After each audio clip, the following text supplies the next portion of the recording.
Basıyorsun bağladım kavga içine, şaralarım yaşastırdım. Anlatsız soğuk sana saldancı, yeni ağlaşmakla var. Al şu yükünü şarkıcı, ayrılım ayrılım bağlasına, tuğacı tuğralı savlasına. Çalmalar arasına daladım, arası çalmasınlar. Arası bana meydan yedim, bozulum yedim yedim. Yesin kesinler gözüne, yerim gülüme.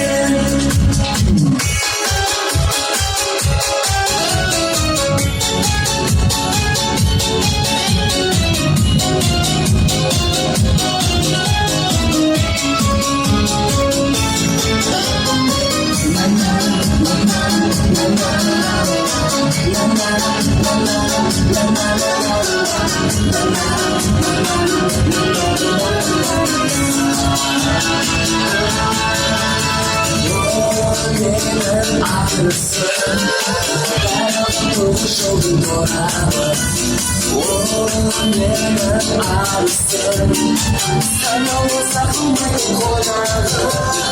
Oğlum bir koyarım, ben koyarım şovarım. Gönlümün ağrısı, varsın beni sanırım.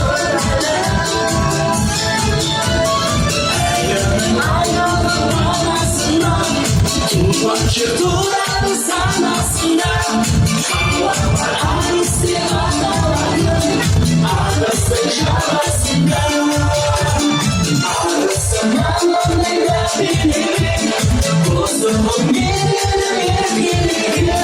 Yesin kesin arasına, yerim gülüme.